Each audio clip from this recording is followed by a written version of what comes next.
Siendo las 10:12 de la mañana, retomamos la audiencia de asignación de riesgos de acuerdo al cronograma establecido en la licitación pública 002 de 2014. El procedimiento para dar respuesta a las preguntas y observaciones realizadas por ustedes será el siguiente. Las preguntas sobre un mismo tema han sido agrupadas para hacer más ágil el proceso de respuesta. Aquellas preguntas que requieran de una respuesta extensa o de un análisis más detallado por parte de la entidad serán respondidas por escrito y publicadas en el SECOP en los términos reglamentarios. Recordamos a los asistentes que tendrán la posibilidad de realizar una sola réplica luego de recibir la respuesta por parte de la entidad. Para ello pueden solicitar la palabra levantando la mano y esperar a que les sea acercado el micrófono para poder hacer su intervención. Si el participante desea formular una nueva inquietud o pregunta, puede hacerlo mediante los formatos entregados o enviarla con posterioridad a contáctenos@coljuegos.gov.co de manera que su nueva pregunta sea respondida por escrito y publicada en el SECOP. En favor del uso eficaz del tiempo y la equidad con todos los participantes, la réplica a la respuesta de la entidad podrá extenderse por máximo 5 minutos. Procedemos con el primer grupo de… Permítanos un segundo, le acercan el micrófono. Muchas gracias. Muy respetuosamente me identifico, mi nombre es Pablo Bustos, de la Red de Veedurías de Colombia, y quisiera llamar la atención del proceso, respecto del proceso, sobre un punto muy importante, quizás central, cuál es el derecho a la información, la libertad de comunicación, que según información recibida que aparece en registros de ingreso del edificio, en la audiencia pasada intentó ingresar un medio televisivo, Noticias 1 en concreto, y no le fue permitido el ingreso a esta audiencia pública. En segundo lugar, que en la mañana de hoy registré personalmente el hecho de que había concurrido una cámara de RCN y tampoco se le había permitido el acceso al recinto. En tercer lugar, que se advirtió por la entidad que iba a ser publicado la grabación que se hace mediante una sola cámara de la institución, y la audiencia anterior, inválida por cierto, irregular, que fue aplazada para el día de hoy por esa misma circunstancia de riesgos y observaciones, tampoco fue subida al streaming en los tiempos, no ha sido subida al streaming, por un lado, o sea, no es de libre acceso por parte de la ciudadanía, proponentes e interesados, digamos, eso, pues además de que hubo fallas en el streaming, hoy día se registran y se ha confirmado por parte de nuestro equipo de prensa de que cerca de 8 o 10 personas, no más de 13, han visto este evento.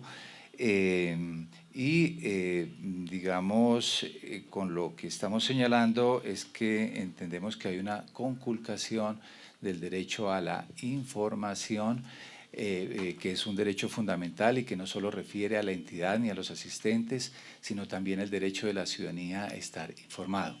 Esa circunstancia nos lleva a solicitar primero que se identifique el funcionario de la Procuraduría para que inicie, y de hecho formalmente lo estamos haciendo, una investigación en lo que tiene que ver con la falta de garantías en transparencia y respeto al derecho a la información expresado en dos muy reconocidos medios de comunicación.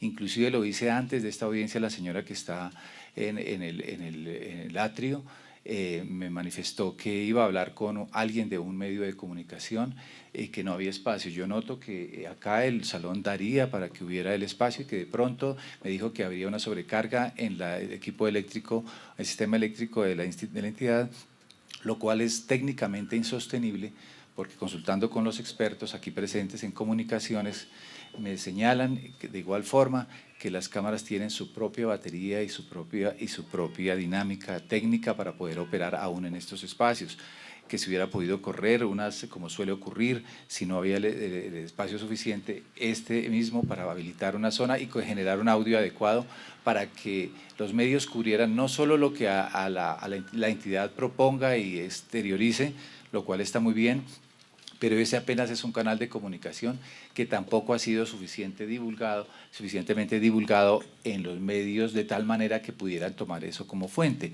Dicho en otros términos, quien hubiera querido hacer una nota sobre la audiencia de la semana pasada no hubiera podido hacerla porque había que esperar 2 días para obtener la grabación incompleta y sobre hechos que tienen relevancia en este proceso.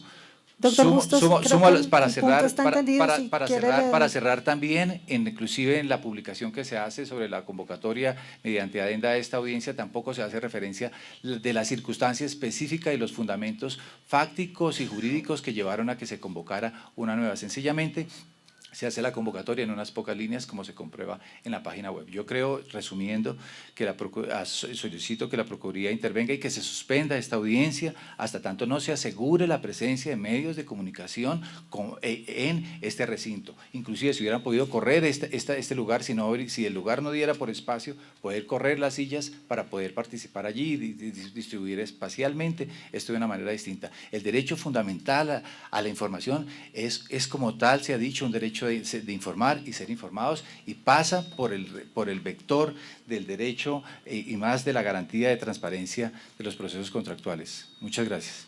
Bueno, para responder rápidamente a ese punto, el acceso a los medios de comunicación está garantizado. Los periodistas, tanto de medios radiales, escritos como televisivos, pueden ingresar. Donde tenemos una restricción, efectivamente, como lo explica el doctor Bustos, es en el ingreso de cámaras, no solo por el espacio, sino porque tenemos la red eléctrica completamente enfocada a la transmisión en vivo y en directo de las imágenes, que por cierto también están públicamente en la página web. Hemos hablado con todos los periodistas, entienden la situación y hemos acordado con ellos encuentros puntuales para darles toda la información que requieren sobre el proceso licitatorio. Respecto a la publicación del video de la audiencia que se canceló la semana pasada, el término se cumple hoy, el día de hoy van a estar publicados ese video. Al igual que durante los términos reglamentarios. No sé si quieras decir algo adicional sobre el otro punto. Ok, entonces procedemos a dar respuesta a las demás preguntas que nos entregaron antes del receso.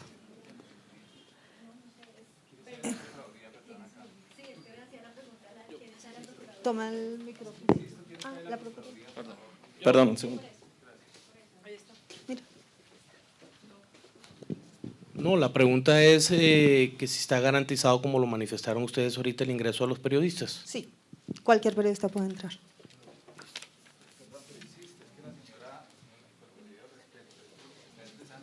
Perdón, un segundo, por favor. Sí, afortunadamente esto, es decir, aparece en vivo, grabado o emitido. Lo que quiero señalar es muy claramente, usted lo ha mencionado, las cámaras no pueden entrar. Un medio sin cámaras, un medio televisivo no es nada. O sea, y no es válido el argumento, no es de recibo de que está sobrecargada la planta acá porque no se usa la energía del lugar. Las cámaras tienen su propio sistema de autoalimentación eléctrica, o sea, no es válido, no es de recibo ese argumento. De igual forma, no se trata de que ustedes tengan contacto con alguno que otro periodista o todos los periodistas, no, se trata del derecho de la ciudadanía también a ser informado.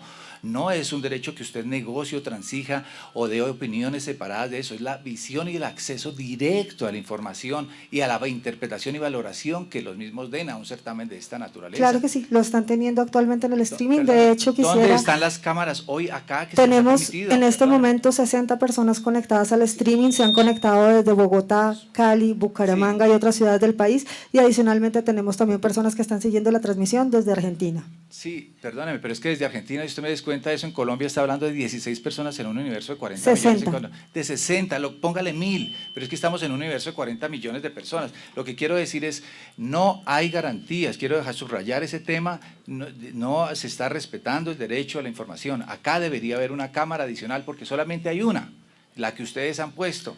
Pero los medios de comunicación tienen derecho, no conozco, sinceramente le invito a la Procuraduría o a quien esté acá, donde en un proceso contractual de esta naturaleza y monto se ha impedido que haya presencia de cámaras para cubrir fílmicamente este material y que ya ocurre con 2 medios importantes a nivel nacional. La primera vez que yo veo eso en 20 años. Bueno, un poco para darle continuidad a la audiencia y entendiendo que su reclamo es que se realice una investigación por parte del ente de control que se encuentra presente, que es la Procuraduría, pues digamos que lo que entendemos es que está dando traslado a que la Procuraduría revise todo el tema para mirar las versiones que damos como entidad, las versiones que usted manifiesta, y por eso proseguiremos adelante con la audiencia dando respuesta al tema de asignación de riesgos en primer lugar. Perfecto. Vamos con las preguntas. El primer bloque de preguntas hace referencia a los riesgos. El primer bloque…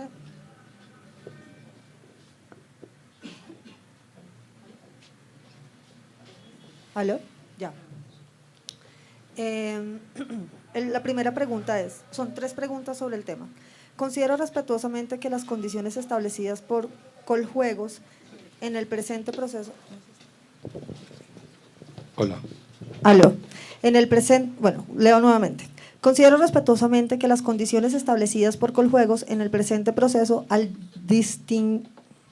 distribuir el número de terminales y número de municipios está propiciando desde ya la configuración del riesgo comercial denominado decremento de la demanda del juego en el mercado por ser de difícil acceso a los apostadores. En tal medida pregunto, 1. ¿Cuál es la razón de asignar dicho riesgo en cabeza del concesionario? 2. En ese orden de ideas, ¿qué ha previsto la entidad frente a la consecuente disminución de los derechos de explotación con ocasión de ese riesgo? Y 3, ¿quién asume el consecuente riesgo de disminución de los derechos de explotación? Responde la pregunta el doctor Diego Pérez. Hola.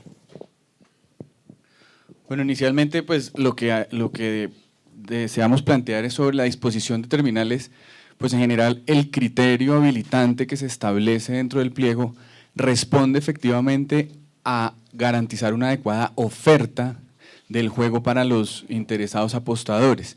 En el número habilitante que se está establecido se generan más del 82% de las ventas y geográficamente se está dando cobertura a al menos el 95% de las ventas. En ese sentido, y adicionando los demás criterios habilitantes y la proyección de ingresos que acompaña la oferta, pues no está previsto que los derechos de explotación tendieran a disminuir pues, digamos, durante la ejecución del nuevo contrato. Ahora, importante también aclarar que esto es un mínimo que se está requiriendo y por lo tanto el operador podrá incorporar tantos municipios como terminales considere y adicionalmente tiene la posibilidad de disponer las terminales como considere según su modelo de negocio con el fin de que pueda cumplir con esa proyección de ingresos que acompañarán su oferta. Hola. Disculpe. Piden la palabra la persona. Hola. Entonces complemento la respuesta. Sí, termina, doctor, y ya. Bueno, entiendo, mi nombre es Mauricio Hernández, represento a GELSA. Es clara la posición frente a cuáles son los requisitos mínimos, pero también es claro que el hecho de que se reduzca el número de terminales y se reduzca el número de municipios, independientemente de que haya un mínimo, automáticamente está dejando en evidencia que el riesgo de que las personas no puedan acceder en su totalidad a adquirir dicho producto, pues se va a presentar. Eso es algo lógico, no requiere de un análisis ni jurídico, ni económico, ni ninguna envergadura. Ahora bien, lo que más me llama la atención es qué pasa frente al tema de los derechos de explotación, porque la consecuente pérdida de usuarios, de clientes que accedan al producto, no solamente va a generar una pérdida frente a los recursos del concesionario, como lo plantean ustedes dentro del riesgo, sino que también va a generar una pérdida de derechos de explotación, que son recursos públicos para la salud, ¿cierto? Y insisto en lo anterior, si Coljuegos desde ya puede prever esa circunstancia, independientemente de la formulación de que en X municipios vendan o no vendan, ¿por qué razón deben trasladar ese riesgo al concesionario? Gracias.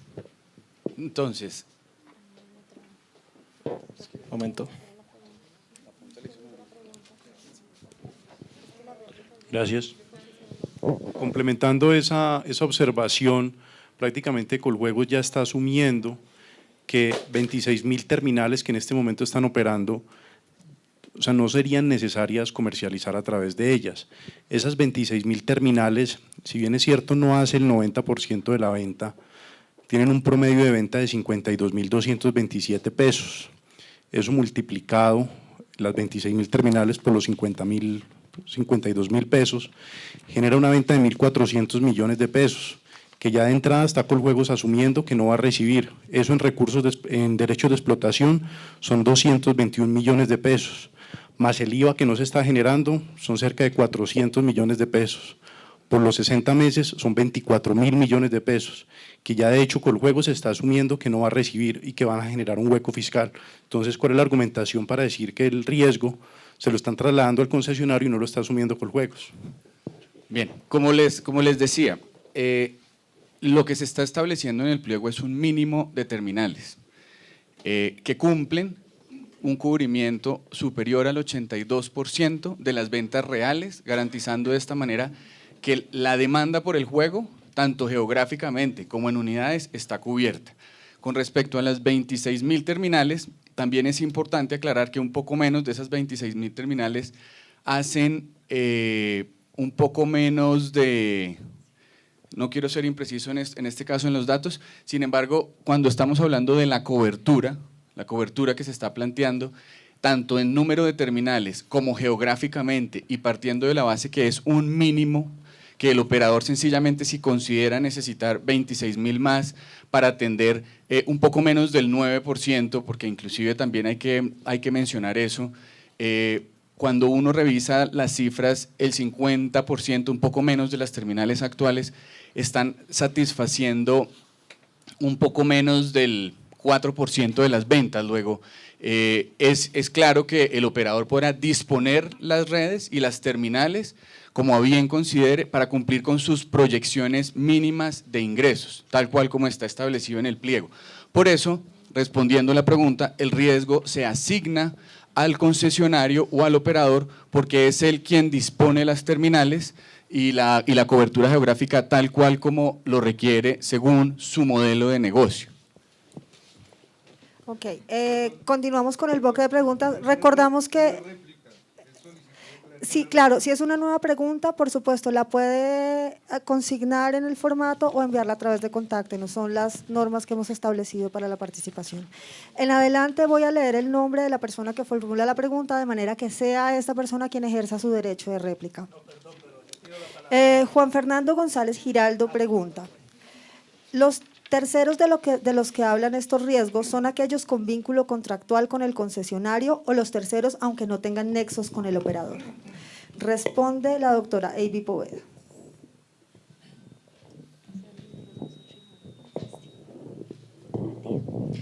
Entendiendo que su pregunta se refiere, si entendemos bien, a los riesgos 8 y 9, que se refiere a terceros, entonces tenemos que, se aclara que en el riesgo 8 está referido a la causación de eventos relacionados con propiedad intelectual, y en este caso hablamos de la indebida utilización, bien sea por parte del concesionario de los elementos de juego, de los elementos, digamos, de propiedad intelectual que son propiedad de Coljuegos y que han sido concesionarios, sin importar si hay vínculo o no. O sea, estamos hablando con el concesionario o si son terceros que no tengan vínculo.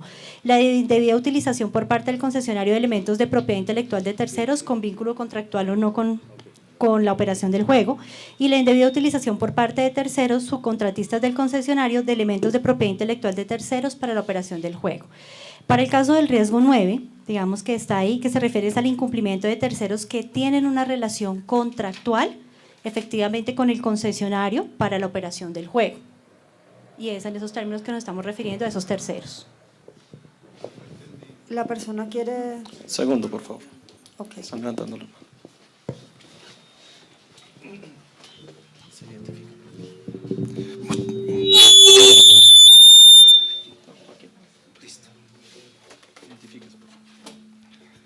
Gracias, mi nombre es Juan Fernando González. Tengo las siguientes observaciones sobre la respuesta. En relación con el riesgo 8, manifiestan que tendrá efectos respecto de terceros así no exista vínculo contractual con el concesionario, y se refieren, por ejemplo, al uso de la marca. Solicito que se revise adecuadamente ese riesgo, porque es inadecuado que le exijan al operador que responda por acciones u omisiones de personas jurídicas o naturales que no tengan nexo de ninguna naturaleza con el mismo.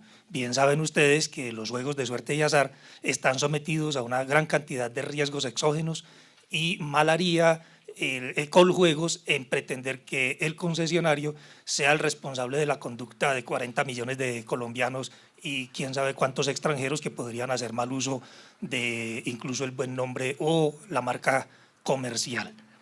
Adicionalmente, y dado que no me fue concedida la palabra ahora cuando el señor Mauricio Hernández hizo derecho de réplica, quiero llamar la atención muy respetuosamente en el sentido de que con la observación referida a la red comercial y con una aclaración que realizó el actual operador, es muy claro que en el próximo contrato de entrada se está permitiendo la reducción de 26.000 puntos de venta. Esto es, desde ahora se está previendo el riesgo de que el operador no pueda llegar a un mínimo de productividad y de derechos de explotación, para dar el nombre técnico, que ya ha sido garantizado en contratos anteriores, como en el que está en ejecución. Es muy importante tener en cuenta esto, porque en esta audiencia se está poniendo en evidencia que hay un riesgo de una responsabilidad fiscal a futuro. El artículo 5 de la Ley 610 de 2000 dice claramente elementos de la responsabilidad fiscal. La responsabilidad fiscal estará integrada por los siguientes elementos: una conducta dolosa o culposa atribuible a una persona que realiza gestión fiscal, un daño patrimonial al Estado, un nexo causal entre los dos elementos anteriores. Si estando en una audiencia de esta naturaleza se está poniendo en evidencia un riesgo tan inmenso como el que se ha venido planteando, en el sentido de que las condiciones del pliego de condiciones no garantizan por lo menos los mínimos de derechos de explotación que ya se han logrado históricamente, e incluso los requisitos son tan bajos que estamos a kilómetros de distancia de alcanzar esos mínimos, es muy extraño que no se proceda a revisar. Dejo esta constancia sobre el artículo 5 de la Ley 610 de 2000 porque estimo que en este momento, si no se toman algunas decisiones que permitan contrarrestar ese riesgo, necesariamente puede haber el día de mañana una responsabilidad fiscal.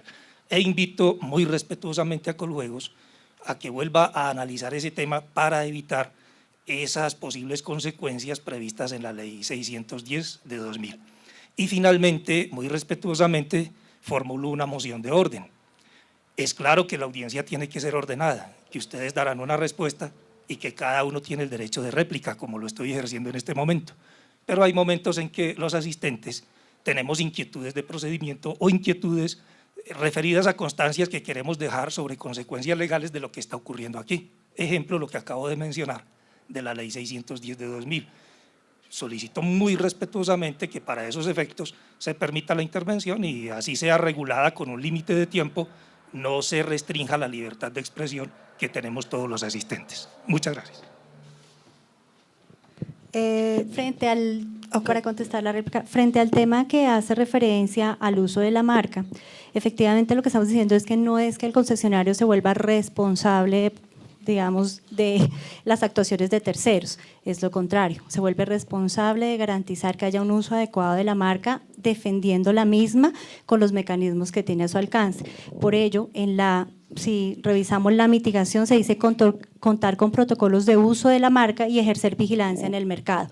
Es en esos términos en que se solicita que haya una protección efectivamente y el riesgo se le asigna al concesionario. Ok. Continuamos con el bloque de preguntas sobre riesgos. A continuación vienen dos preguntas formuladas por el señor Néstor Bastidas de Red Colsa. La primera es: ¿cuál es la diferencia entre el riesgo 1, desastres naturales, y el riesgo 2, terremotos, incendios, eventos externos? Y la segunda pregunta es: ¿cómo se entienden previsibles los riesgos 1, hechos de la naturaleza, y 2, terremotos? Responde la doctora Adriana Arcila.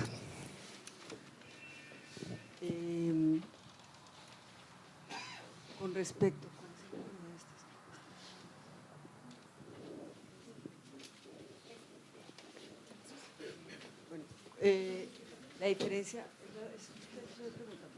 La diferencia entre uno y otro, y por eso uno está clasificado como bajo y alto, es porque en la primera, donde hablamos de desastres naturales que tienen un impacto adverso sobre la ejecución de contratos, tales como terremotos, se refiere a todo el país, es una cobertura de todo el país, de todas las terminales.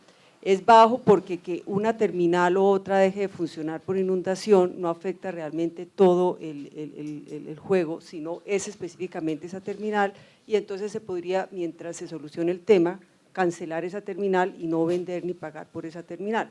En cambio, en el segundo caso, donde son eventos que afecten el centro de cómputo y sus principales canales de comunicación, sí lo consideramos altos porque es ese centro de cómputo donde opera el sistema central del juego y maneja la totalidad de las terminales.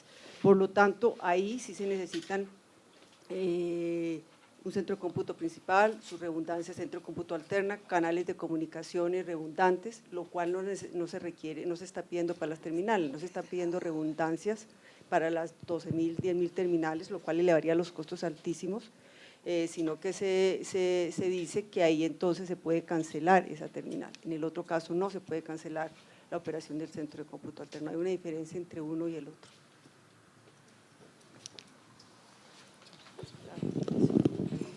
Yo lo puedo tener. Bueno, muchas gracias. Mi nombre es Néstor Bastidas y también una respetuosa moción de orden.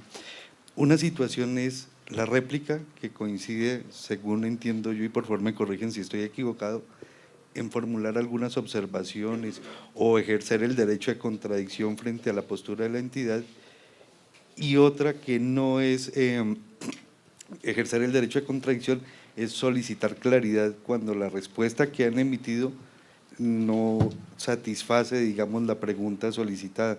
Entonces, por eso también me acojo a la petición que hizo el doctor González, en el sentido de solicitarle a ustedes, con todo el respeto, que nos den la posibilidad no de contradecir, sino de por favor solicitar que nos amplíen el alcance de la respuesta. Eso no significa que estemos ejerciendo el derecho de réplica. Frente a la respuesta que me acaban de dar, entiendo perfectamente lo que dice la doctora. Les voy a dar un ejemplo. En el túnel de la línea, en el contrato se previenen los riesgos, el riesgo de tsunami. Hágame el favor, un tsunami cuando va a llegar del mar a la línea. Lo que les quiero decir es que la ley lo que dice es que hay que prever los riesgos previsibles. Un terremoto no es posible preverlo. Entonces, de todas maneras, sí es previsible que por algún evento externo, y quedo muy satisfecho y le agradezco la respuesta, una máquina, un grupo de máquinas en una región no puedan vender. Y otra cosa diferente es que se afecte el centro de cómputo por un hecho externo, con lo cual causaría sin duda un gran perjuicio. Pero sí les llamaría respetuosamente la atención es en definir que lo imprevisible, como un terremoto, no es lo que dice la ley que se debe prever en la audiencia de riesgos, sino los riesgos previsibles. Muchas gracias, muy amables. Bueno, también quisiera recordarle a los asistentes que en todo caso pueden formular cualquier pregunta adicional durante cualquier momento del proceso, que todo es publicado, todas las respuestas son publicadas por Coljuegos en el SECOP y son respuestas públicas, así que también pueden hacer uso de ese canal. Tenemos una tercera pregunta también del paquete de riesgos, formulada por Juan Fernando González Giraldo, sobre el riesgo 7. El adjudicatario del presente proceso de licitación será una persona jurídica. ¿Por qué se crea un riesgo frente a personas naturales que no van a ejecutar el presente contrato? Responde la doctora Adriana Arcila.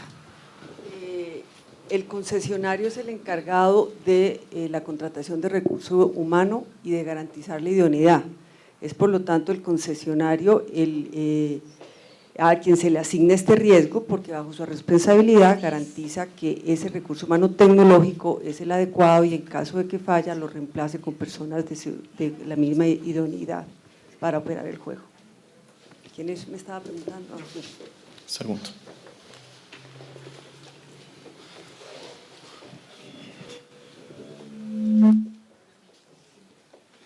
Muchas gracias. No voy a formular réplica sobre la respuesta, no tengo problema, pero debido a que está cerrado el campo de levantar la mano para hablar cosas diferentes, quiero aprovechar para coadyuvar un poco la manifestación que realizó el veedor ciudadano en relación con unos periodistas a los que se les negó el acceso.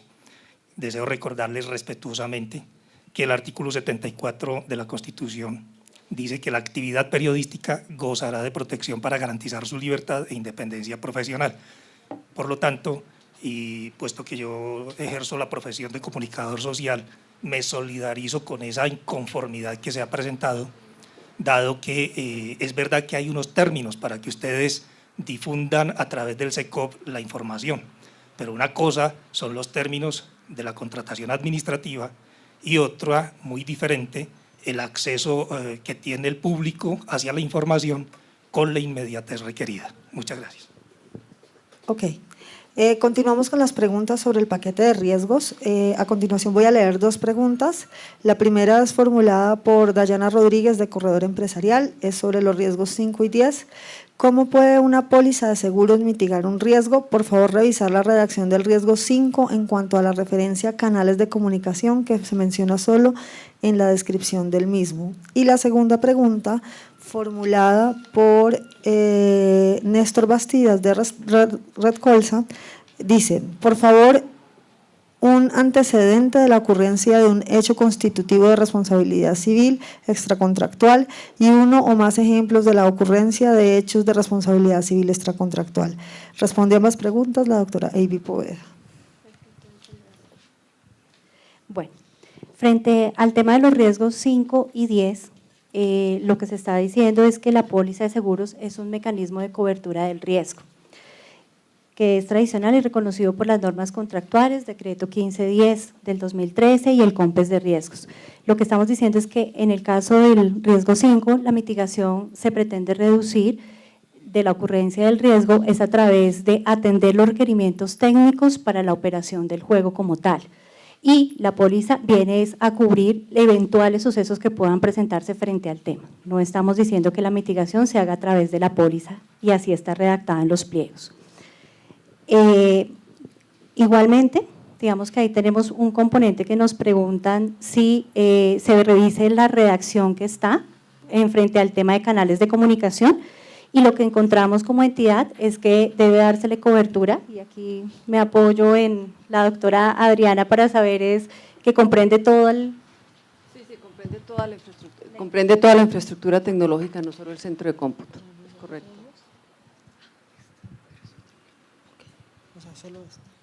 Ok, continuamos con… Perdón, la primera parte, sí, disculpe. Esa era frente a los riesgos el 5 y el 10. Posteriormente se hace una pregunta, efectivamente dice que si la entidad puede darnos un antecedente de un hecho que configure responsabilidad civil extracontractual. Obviamente para este tipo de contrato, no es para otra cosa. Ok, lo que estamos diciendo es que hoy no contamos con un antecedente conocido por parte de Coljuegos respecto al tema de responsabilidad civil extracontractual.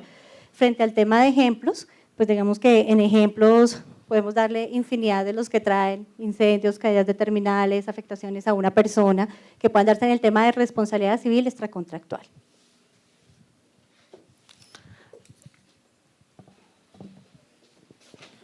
Muchas gracias.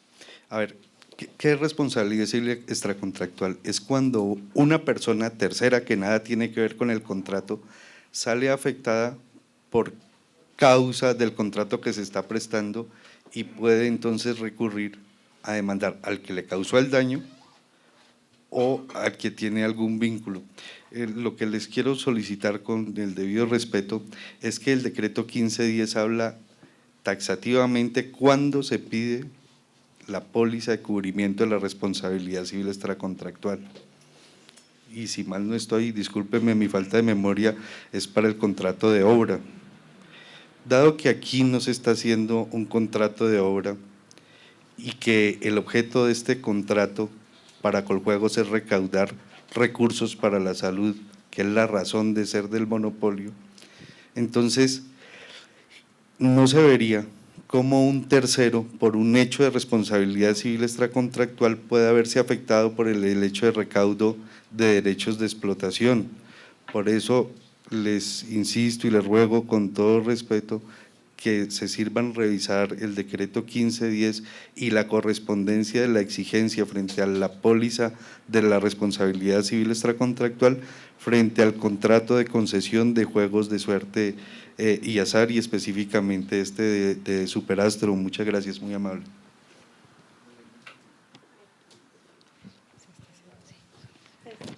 ¿Ya? Ok. Efectivamente, como usted lo señala, lo que hemos hecho es revisar la norma, revisar los decretos, en particular el 4828, y efectivamente podemos establecer una póliza de responsabilidad civil extracontractual para garantizar que esos daños que se puedan producir a terceros estén debidamente amparados por quien puede generarlos, que es el concesionario y no la entidad estatal. Ok, continuamos con el bloque de preguntas sobre riesgos. La siguiente pregunta la formula también el señor Néstor Bastidas de Red Colsa y dice: les recomiendo establecer la diferencia entre hecho del príncipe y la teoría de la imprevisión. Responde la doctora Avi Poveda.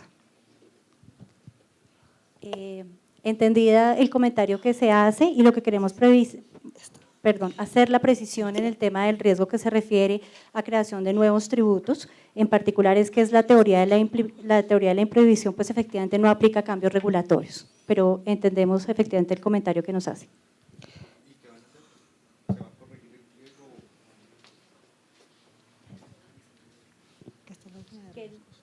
¿Quién hizo la pregunta? La hizo el señor Bastidas. Okay. Digamos que si hay lugar ajustaremos la redacción, pero sí queremos es precisar efectivamente que es la teoría de la imprevisión, pues no aplica para cambios regulatorios, pero haremos la precisión si es del caso en los pliegos. Segundo, por favor. Sí, pues. No, es algo corto. Es que yo sí creo que es importante jurídicamente hablar de teoría de la imprevisión más no hecho del príncipe.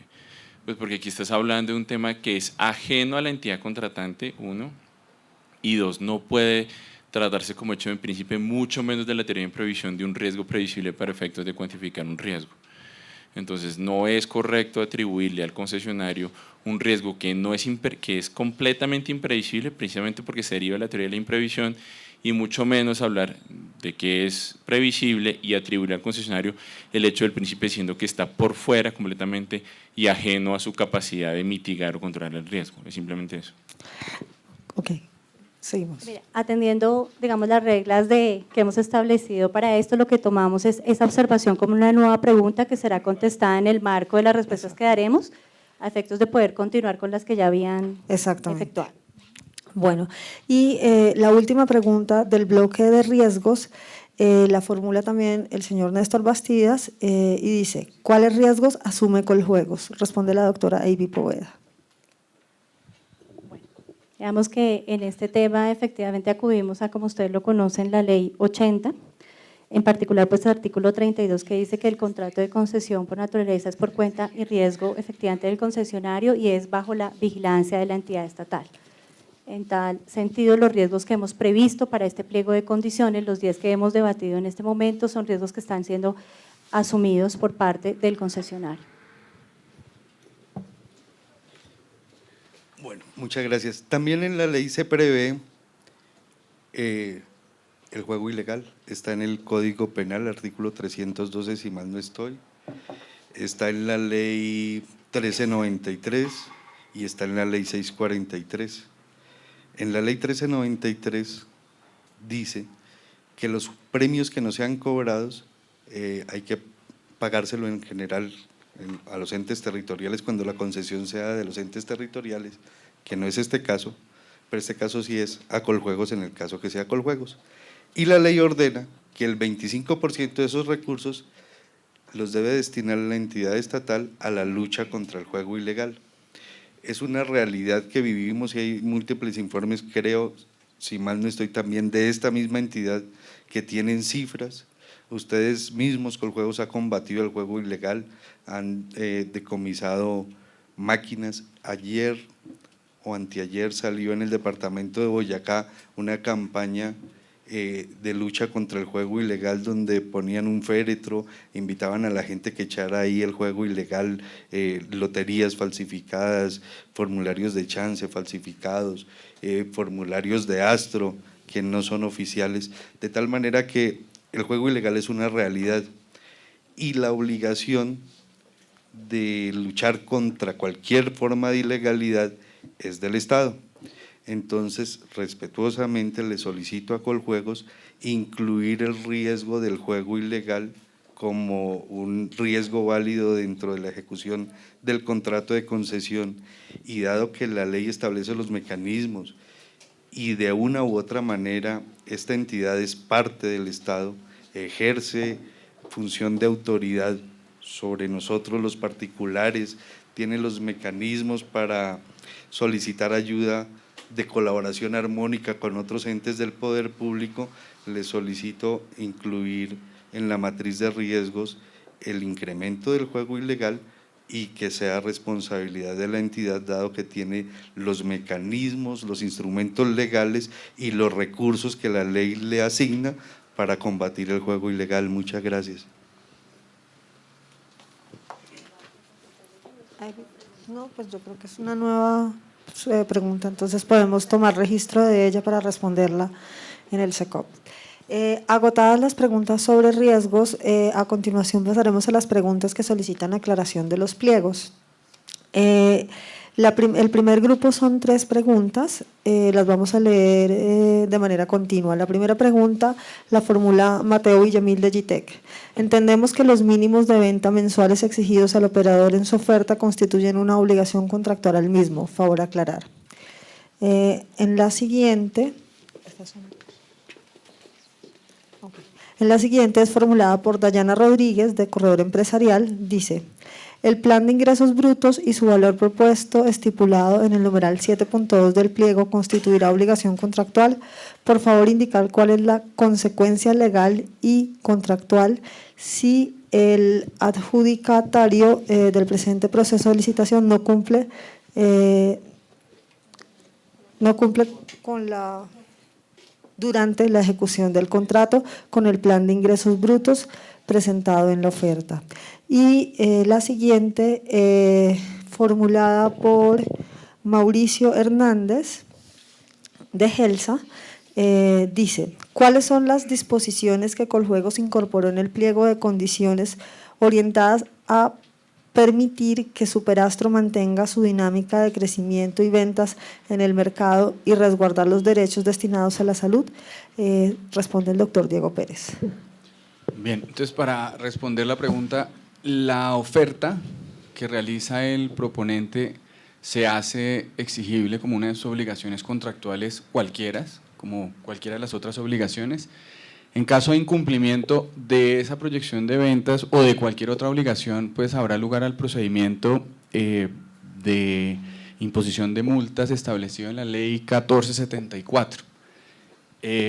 Sobre la tercera pregunta, básicamente creo que hemos ido recorriendo y es, hay que ver esto en conjunto, hay que mirar todos los requisitos habilitantes, hay que definir y entender pues que el operador dispone su plan de negocio y lo modela conforme él considera que va a lograr los resultados que se está obligando contractualmente, y contando pues además con que el juego va a tener unos recursos para hacer la promoción y la publicidad del juego, los recursos y el capital humano y la experiencia per se que está acreditando el operador, que debería garantizar que el juego siga avanzando como ha venido avanzando hasta el momento.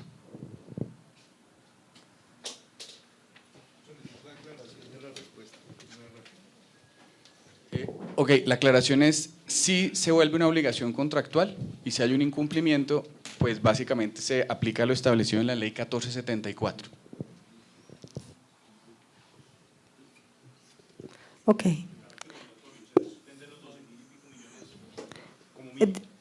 Si me permite formular la solicitud de aclaración, por favor. Muchas gracias. Sí, muchas gracias. Qué pena con ustedes, doctor. Lo que debemos entender es que el contrato sí tiene un mínimo de recaudo de derechos de explotación que corresponde a lo que cada oferente consigne en su propuesta, y que si se llega a incumplir con ese mínimo de derechos de explotación, procederá entonces la imposición de multas, y si no se corrige la situación, podría llegar a la caducidad del contrato con las inhabilidades que genera la causal de el incumplimiento del contrato como causal de inhabilidad para volver a contratar con el Estado. ¿Eso concretamente es lo que quiere decir la entidad?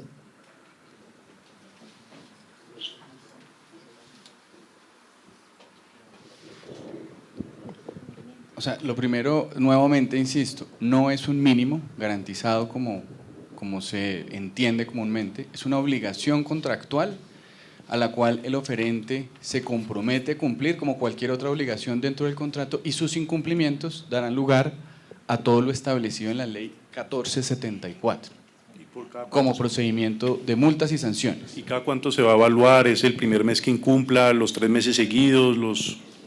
¿Cuál va a ser el criterio de evaluación? Sí, creo que la réplica fue ejercida. Igual cualquier solicitud adicional puede ser respondida en las respuestas. Perdón, doctora, pero será no registrada. es réplica, es una solicitud de claridad nada más. Disculpe, doctor, es que todavía no me queda claro y quedo aún más confundido con la respuesta que usted acaba de dar. Primero nos dice, no hay mínimos. ¿Entendí mal o alguien entendió una cosa diferente? No hay mínimos. Si yo no tengo un mínimo en un contrato, no tengo obligación de cumplir con ningún mínimo, porque no hay mínimos. Pero a renglón seguido me dice, y sí es obligación contractual, pero ¿cuál si es que no hay mínimos? Entonces, me parece, con todo respeto, doctor, que su respuesta es contradictoria. Por un lado me dice no hay mínimos, o sea, no me estoy obligando a ningún mínimo, y por otro lado nos dice, pero sí es una obligación contractual. ¿Cuál si no hay mínimos? Si me hago entender, entonces le pido con todo respeto si me podría por favor aclarar a qué me voy a obligar si no hay mínimos o si hay mínimos. Todavía no me ha quedado claro.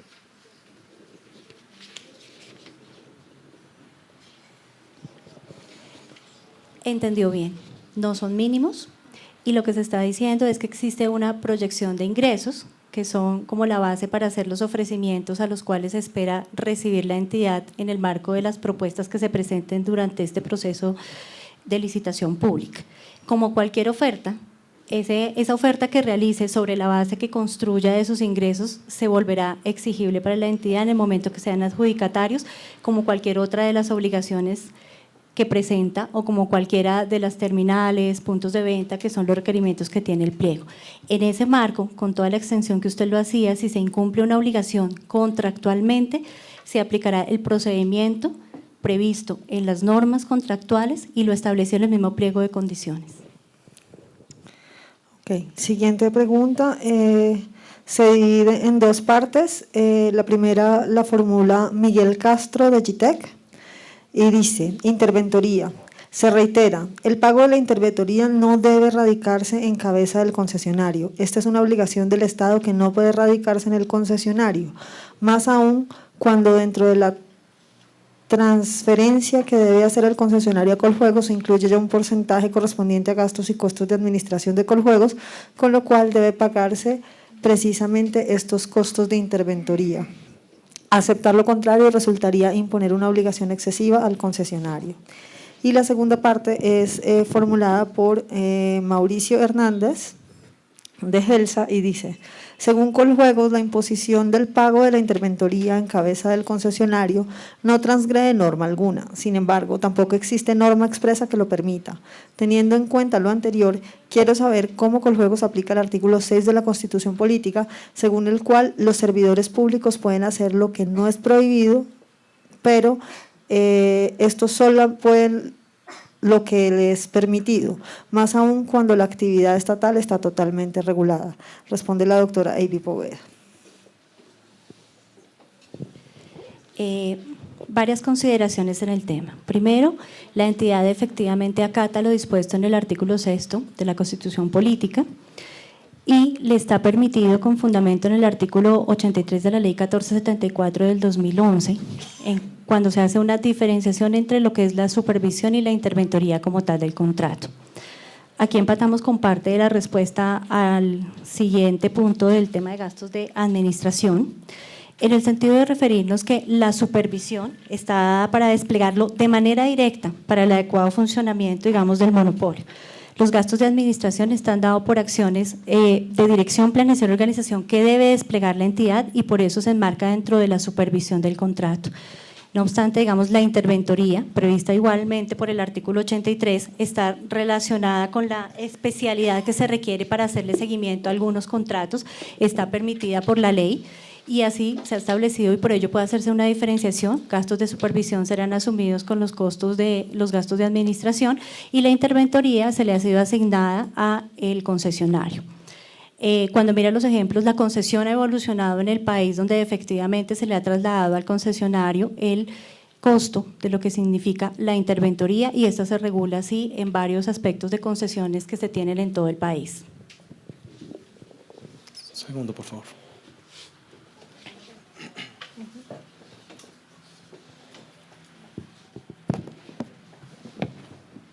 Gracias.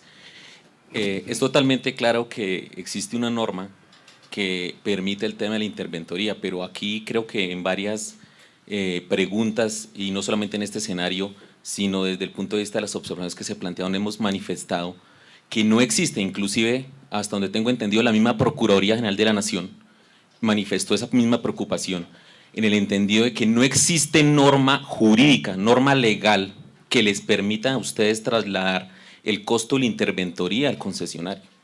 Nosotros no desconocemos que la interventoría sea diferente a la supervisión, totalmente claro, la ley 1474 lo establece, pero no existe expresamente la norma que les diga que debe ser trasladado al concesionario. Y recuerden que estamos hablando no de cualquier concesión, como usted lo dice, doctora, sino una concesión relacionada con el juego de suerte de azar, que tiene un régimen propio, que tiene normas especiales que deben velar por su debido cumplimiento. Y recuerden ustedes que desde allí el legislador estableció unos derechos de explotación que están establecidos. No existe legalmente hoy en Colombia una norma que les permita trasladar ese costo y en consecuencia considero respetuosamente que el trasladárselo es violar tajantemente la ley. Muchas gracias.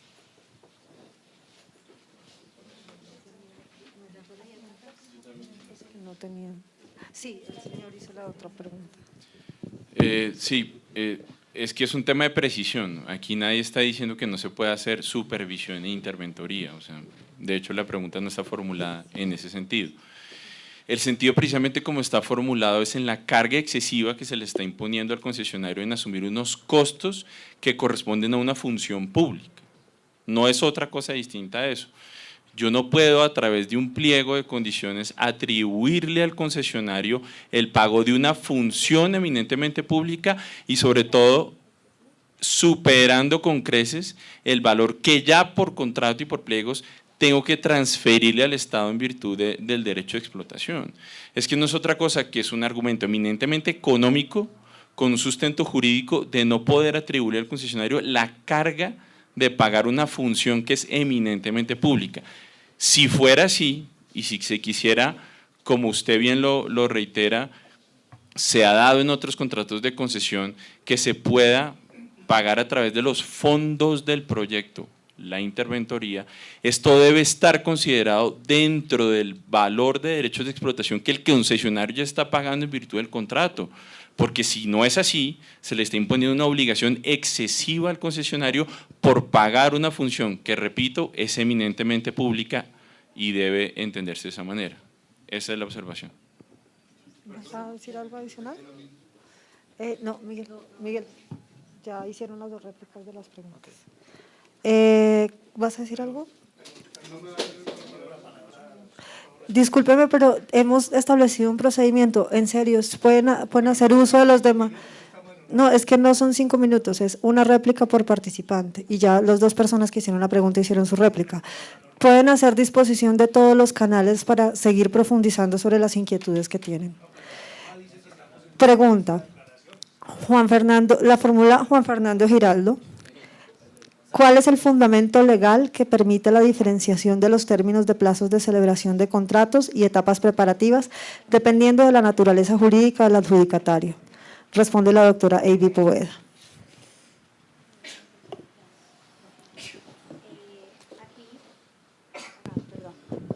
Bueno, aquí es importante aclarar que la diferenciación de plazos a la que se refieren está prevista en el pliego de condiciones. realmente nosotros tomamos es la etapa preoperativa, que se extiende hasta el 24 de abril del 2015 y empezará una vez se suscriba el acta de inicio del contrato. La diferenciación está dada en el tipo de proponente que resulte adjudicatario del mismo. Si es una persona jurídica que se encuentra constituida y se presenta por sí sola y cumple todos los requisitos, se le adjudica, pues está dispuesto y listo para suscribir el contrato efectivamente. En tanto, si se presenta una promesa de sociedad futura por los trámites propios que debe surtir jurídicamente, pues requerirá un tiempo mayor y esa es la diferencia que estamos haciendo para la firma y la suscripción del contrato y los documentos que siguen posterior a él.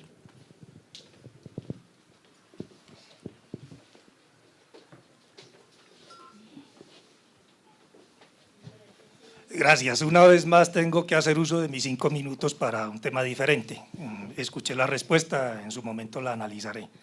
Primero, considero que nosotros estamos en una audiencia regulada por el artículo 220 del decreto 19 de 2012, que dice que en el proceso se celebrará una audiencia con el objeto de precisar el contenido y alcance de los pliegos de condiciones. Y es tan amplia esta audiencia que nos permite incluso formular preguntas después de la misma mientras estemos en el plazo del proceso licitatorio. Reitero, está muy bien que haya disciplina, pero tampoco se puede restringir la posibilidad de debatir temas de fondo como el que se acaba de mencionar en relación con la interventoría, cuyo costo por más de 3.000 millones de pesos le está siendo trasladado al operador que sea seleccionado en este proceso licitatorio. Yo solo quería agregar, para que quede constancia en el audio, en las grabaciones, que solicito que Coljuegos se remita a los artículos 7º, 8º y 9º de la Ley 643 de 2001, que regula en forma expresa el tema de los juegos de suerte y azar, estableciendo que las obligaciones del operador consisten en unos derechos de explotación y en unos gastos de administración de un máximo 1%. La norma expresamente determina que es un máximo. En alguna respuesta a una de tantas observaciones que se formularon al proyecto de pliego, se mencionó que que el tema de los juegos novedosos, como el caso del Superastro, está reglamentado aparte, porque el artículo 38 obviamente no lo desarrolla. Eso es cierto, pero aún así esa reglamentación tiene que estar subordinada a unos principios generales que en este caso están en esa ley. La doctora Poveda mencionaba que la tendencia a nivel nacional es trasladar ese tipo de gastos, el de la interventoría, a los concesionarios. Y puede ser verdad también, no se lo discuto, pero no podemos olvidar que estamos en un proceso para la adjudicación de un juego de suerte y azar que es parte del monopolio de arbitrio rentístico establecido en el artículo 336 de la Constitución Política, norma superior que a su vez ordenó generar una ley de régimen propio, que en nuestro caso es la Ley 643 de 2001. Por lo tanto, nosotros para estos efectos estamos regidos por unas normas especiales y no podemos remitirnos a las normas generales de otros procesos licitatorios. Muchas gracias. Ok, continuamos con la siguiente pregunta. La formuló el señor Néstor Bastidas. Por favor, indicar la causa que llevó a Coljuegos a modificar el pliego proyectado al incluir un trato diferente en algunos aspectos para las SAS que no constan en el proyecto de pliegos ni en los estudios previos. Responde la doctora Avi Poveda.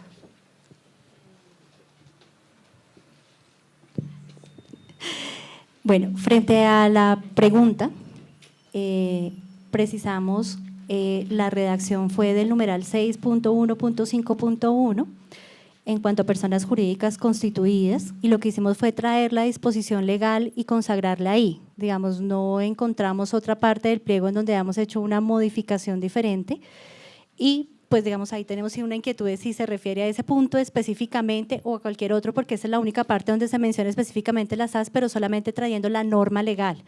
No estamos haciendo ninguna otra consideración diferente.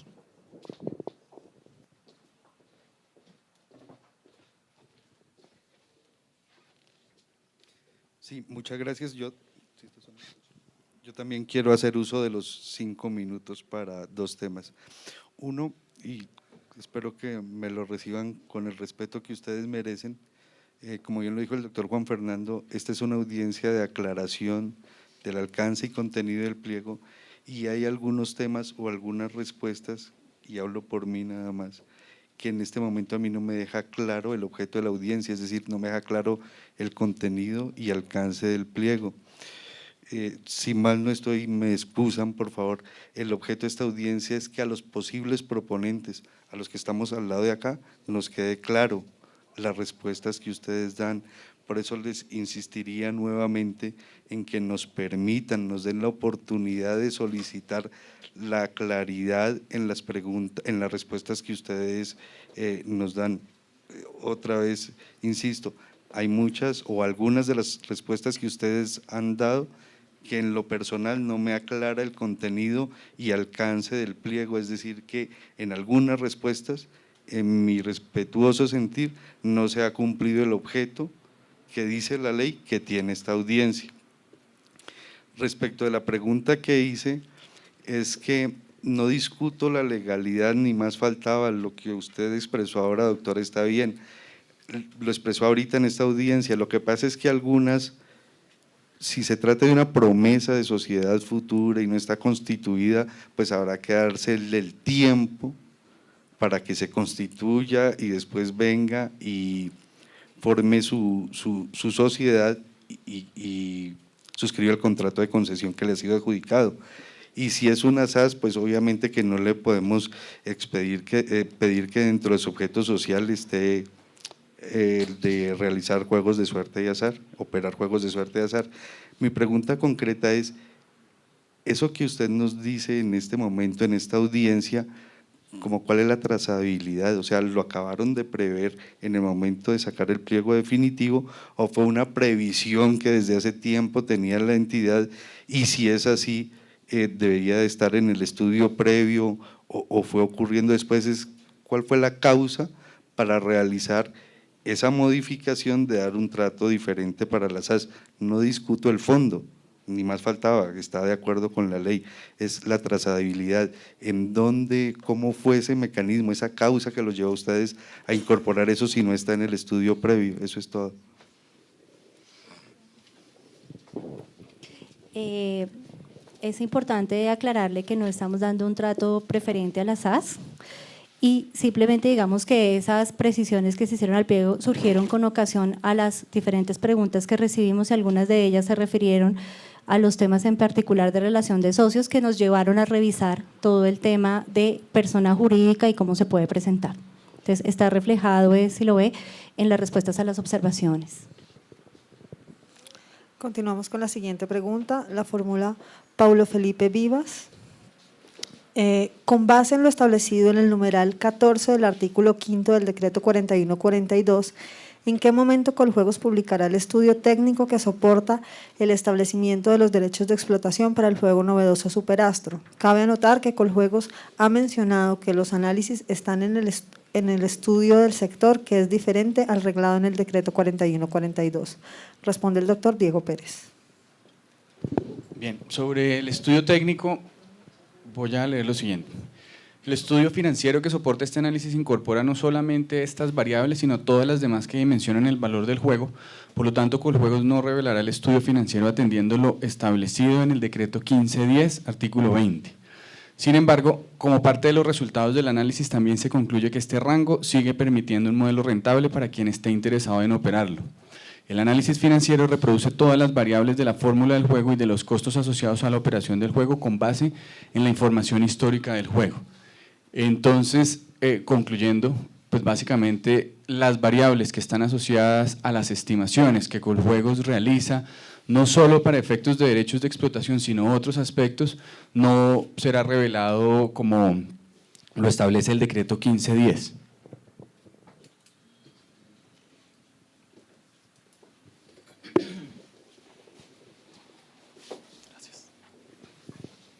Bueno, muy buenos días. Quiero seguir el ejemplo de los abogados, no lo soy, para hacer uso de esos derechos, de ese derecho de 5 minutos que sí lo manifestaron al comienzo de la audiencia. Ahora dijeron que no, pero al comienzo está grabado que sí. Primero, hay, creo yo, confusión en la respuesta de Coljuegos e induce a confusión a quienes tenemos interés. En una respuesta de las observaciones se decía que todo el modelo financiero estaba en los estudios, en el estudio análisis del sector, cosa que no es así. Por eso quise preguntar por el estudio que está en el decreto 4142, que no goza de la reserva que en efecto usted refiere del 15 días, que es distinto. Son cosas distintas. Quisiera conocer, e insistiría en conocer, que se publique lo que soportó esa previsión de los derechos de explotación. En segundo lugar, y ya refiriéndome a cosas del pasado reciente, no estoy de acuerdo cuando Coljuegos dice que no tiene responsabilidad por el número de terminales, primera observación de riesgos, debido a que el doctor Diego acertadamente dice que el oferente puede proponer más, pero no estimula más, porque le da el mismo puntaje a cualquiera que ponga 4.000 adicionales. Entonces no estimula más, de tal manera que creo que Coljuegos tiene ahí una responsabilidad, solamente lo planteo así. Y en tercer lugar, respecto de los mínimos, también creo que hay mínimos, porque claramente establece que no serán aceptadas propuestas que no cumplan, por lo menos, y por lo menos es un mínimo, con esa proyección de ingresos que han incluido en los pliegos definitivos. Muchas gracias. Perfecto. Continuamos con... Son los comentarios que él solicita revisar, pues los revisaremos dentro de las respuestas que les daremos por escrito. En este caso hablemos de 3 factores. El primero es este estudio técnico y pues Coljuegos se ratifica en que, dado que el modelo financiero que sustenta no solo la definición de los derechos de explotación y su rango, sino otros aspectos, pues no se publicará. Segundo, como parte del análisis de terminales de venta, pues básicamente también Coljuegos se sostiene en lo que está estableciendo, en el análisis que lo soporta, en las fuentes de información que está tomando para tomar las decisiones que está incorporando. Y el tercer punto sería sobre los mínimos o sobre las proyecciones de ventas, que creo que ya estuvimos un tiempo como comentándolas, igual van a quedar resueltas por escrito y ustedes tendrán la posibilidad de seguir aclarando las dudas que vayan teniendo. La siguiente pregunta la formuló el señor Julio César Duque, de Corredor Empresarial. Por favor, aclarar cuántas terminales deben estar instaladas desde el primer día de operación. Responde el doctor Diego Pérez. Bien, la respuesta es que desde el día 1 de operación del contrato deberán estar instaladas 13.500 terminales de venta. Probablemente hay alguna confusión en alguna otra parte ahí, pero la respuesta es que desde el día 1 de operación, de la etapa operativa.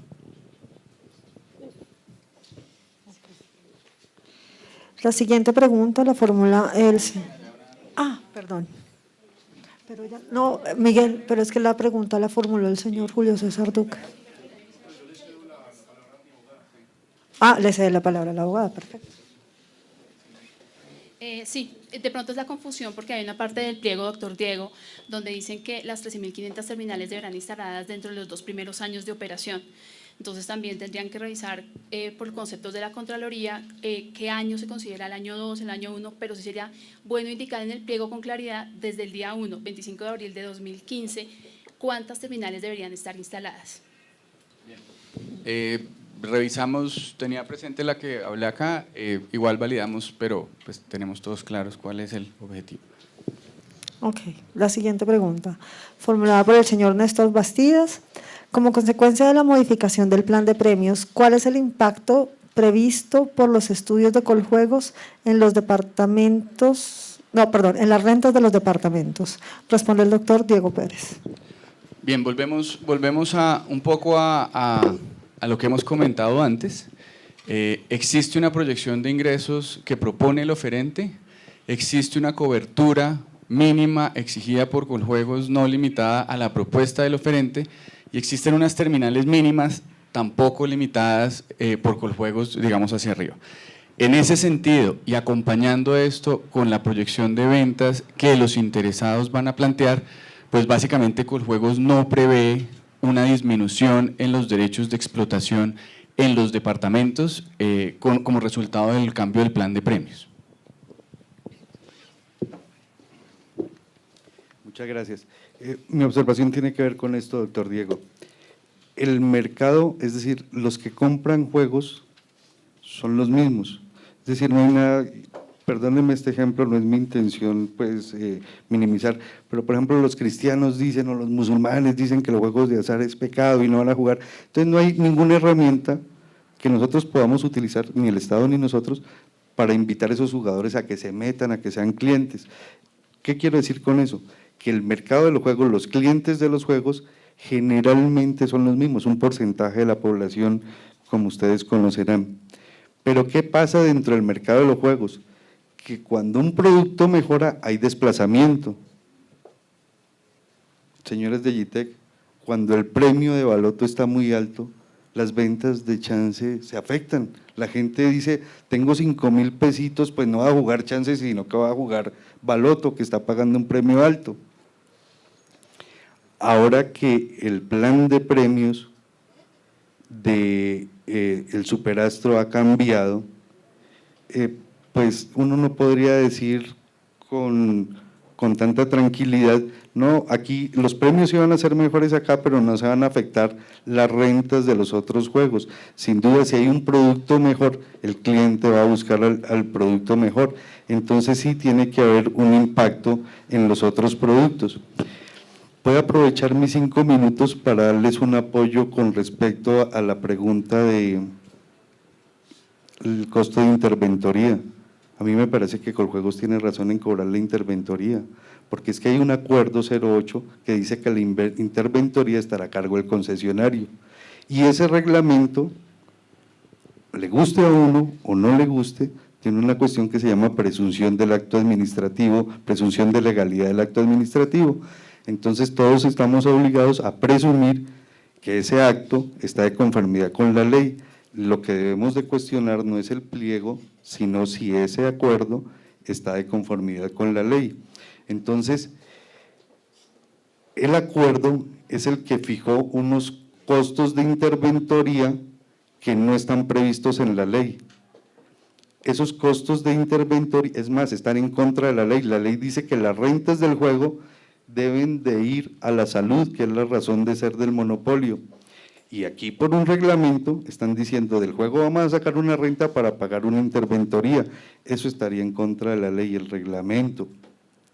No es posible que una entidad del Estado le diga a un particular, el que sea, venga, es que yo voy a contratar con sus recursos algo para cumplir con mis obligaciones, sea cual sea, ni interventoría, ni supervisión, ni nada. No hay en la ley previsto algo que el particular deba de asumir. Para eso están los tributos, para eso están las tasas, las contribuciones, los impuestos. Ahí es que pagamos nosotros los recursos para que el Estado cumpla con sus funciones. Seguimos considerando en consecuencia que el traslado que hacen de la obligación del pago de la interventoría es ilegal, en mi respetuosa opinión, no en el pliego, sino en el acuerdo. Y por último, y para no desaprovechar mis 5 minutos, una constancia de algo que no me quedó claro, o entendí mal, o no sé. Sí hay mínimo, pero el mínimo es el que yo mismo ofrezca, pero no hay mínimo porque ustedes no están exigiendo ningún mínimo. Esa sí sería una correcta interpretación. Entendí, no hay mínimos, es decir, Coljuegos no pide mínimos en esta licitación, pero cuando yo me comprometa en mi oferta con un valor mínimo, ese mínimo que yo ofrecí, ahí sí se vuelve obligatorio. Muchas gracias. La siguiente pregunta la formula el señor Néstor Bastidas y dice, ¿cuál es el fundamento jurídico para que Coljuegos tenga el derecho de recibir una contraprestación por el uso de las máquinas? Responde el doctor Diego Pérez. Sí, la vuelvo a leer nuevamente. ¿Cuál es el fundamento jurídico para que Coljuegos tenga el derecho de recibir una contraprestación por el uso de las máquinas que solo tiene la expectativa de reversión? Responde el doctor Diego Pérez.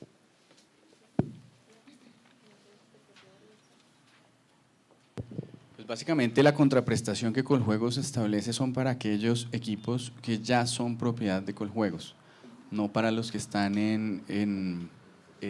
con la expectativa de revertir como resultado de un contrato.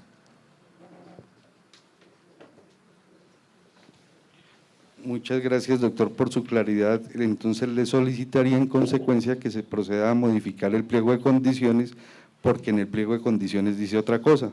En el pliego de condiciones dice que hay que pagar, que quien sea el operador del astro o de superastro deberá de pagarle una compensación a Coljuegos del 1.5% por las máquinas que hayan sido revertidas o las que en algún momento Coljuegos pueda llegar a recibir con ocasión de la reversión. Es decir, solamente ustedes tendrían, o la entidad tendría una expectativa que no sería legal, entonces sí habría que corregir en el pliego de condiciones esa situación.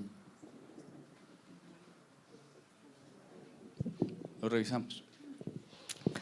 Siguiente pregunta, la fórmula Miguel Castro de GITEC.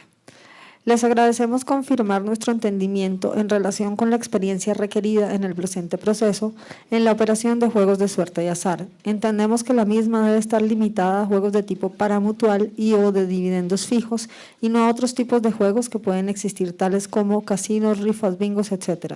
Lo anterior conforme a que los últimos no guardan relación con el objeto del presente proceso. Responde el doctor Diego Pérez.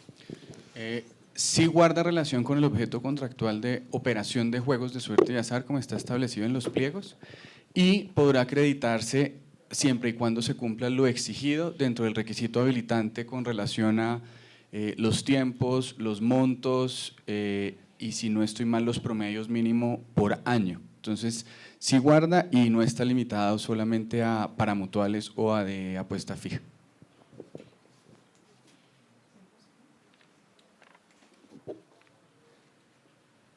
Seguimos.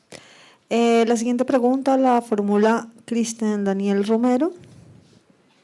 El papel utilizado para imprimir los recibos del producto Superastro al cliente deben registrar una marca especial de seguridad. ¿Cuál será? Responde el doctor Diego Pérez.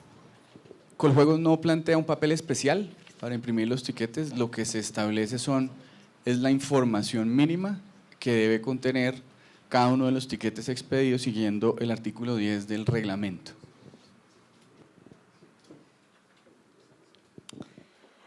Y tenemos la última pregunta, la fórmula Cristian Daniel Romero, y dice, dentro de los requerimientos técnicos solicitados se menciona que la base de datos debe ser SQL Server para efectos de mantener un control y seguimiento de las transacciones. Sin embargo, si el sistema central de juego del operador tiene como motor de base de datos Oracle, es posible realizar integración a través de web services que comunique en línea dicha información y de esta manera se daría cumplimiento al requerimiento, responde la doctora Adriana Arcila. Sí, es posible, normalmente se usan herramientas de replicación. Golden Gate es una herramienta, por ejemplo, que usan otros operadores nuestros entre Oracle y SQL Server, pero sí es posible a través de web service, entendiendo que el operador debe desarrollar tanto el que expone como el que consume, de forma que se garantice que aquí nos llegue el dato en línea en tiempo real.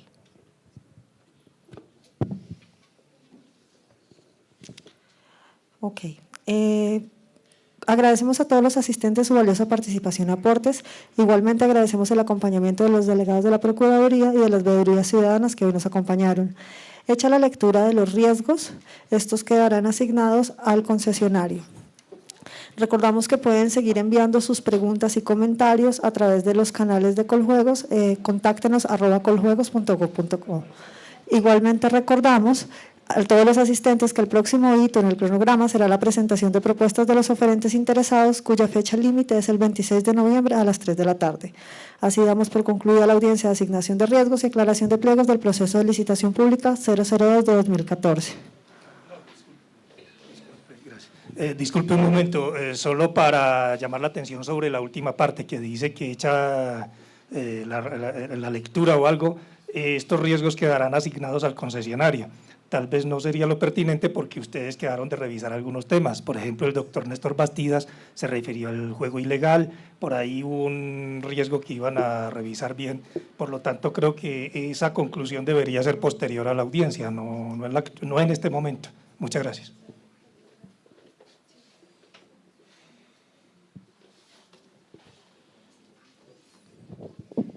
precisando lo que está diciendo, el riesgo que propuso nuevo el doctor Bastidas se refiere a un riesgo de ilegalidad que fue ante el cual la entidad dijo que lo revisaría.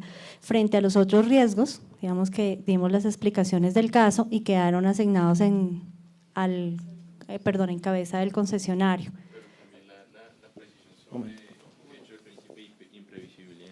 Ok, con por eso, la asignación como tal, estamos de acuerdo. Con las precisiones que salieron de la Junta, frente a lo que nos refieren de hecho de principio y teoría de la previsión, y frente al tema de que comprende los canales de comunicación, que fue la otra observación.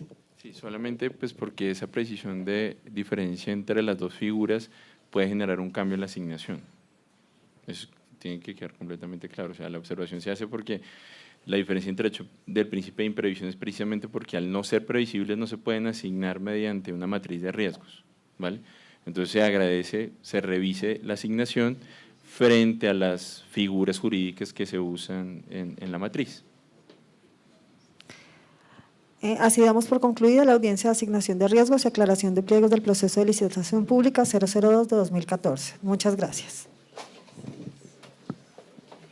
Siendo las 12:32.